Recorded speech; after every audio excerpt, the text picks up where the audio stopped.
Well, renovate or rebuild? Well, the public survey is still open and active to receive your feedback on what you would like to see happen with Watertown Middle moving forward in the long term. Nonetheless, I've spent some time today at this very historic school, and despite how wonderful it is, many would agree it definitely has its quirks. Taking a walk through Watertown Middle is definitely like walking back in time. You call this the tunnel, huh? It's a reflection of decades from long ago, going back to at least the 1930s, where the old gym looks like the place where the classic film Hoosiers took place.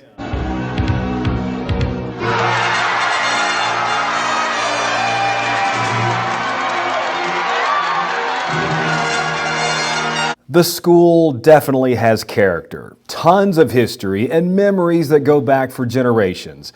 But its bones are getting very old. Watertown Middle Principal Kayla Price knows all too well the historical significance of this building, but also trying to meet the needs of her students and staffs in a modern-day educational world.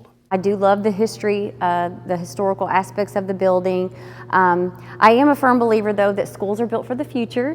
You can recognize the past and memorialize the past, but I do think when it comes to school buildings, you really have to think about the future. Through the past several decades, Watertown Middle, which was Watertown High School for so many years, has undergone renovation after renovation. But the major last touch fix has been quite a while. And with Watertown Middle being the sole resident for around 10 years, this building is more than showing its storied age.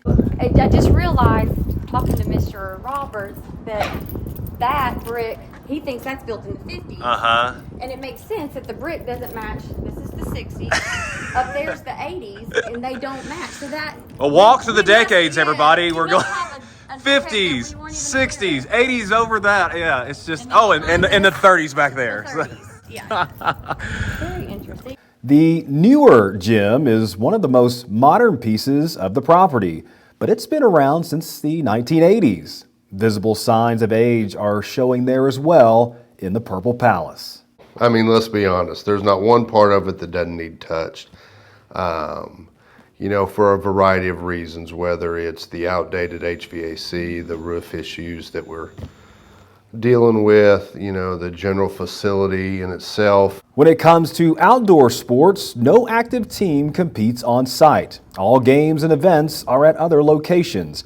In fact, the bleachers at the old Robinson Stadium had been demolished within recent years, with the field purposed for student activity use at times. I know there's some people that are attached. We had a lot of people that were sad when the football bleachers had to be torn down, but the truth of the matter is they were collapsed. They were a safety concern. And we don't want the building to end up in that condition. So, we need to make some decisions and make some plans on where we want to go forward with that project. This building was deemed as a certified fallout shelter in the 1960s. So as you can imagine, lower levels of this building have lots of tunnel-like hallways with odd angles and twists and turns, far from a conventional modern-day middle school.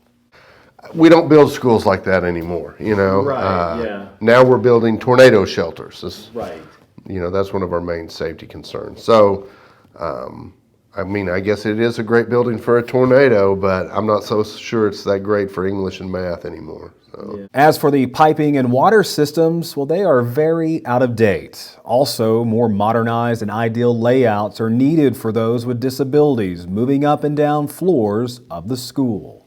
We can't forget about Watertown Middle School. And I know we're dealing with growth, but we have got to put that in our plan and address the need there, because it's a significant need. But make no mistake, despite its quirks, it's a safe and very secure place with surveillance fully operational and SRO presence on site at all times. We appreciate your survey feedback, as it's a great step in the right direction to move forward, and it gives district leadership valuable information to use at the appropriate time. I'm Bart Barker with Wilson County Schools.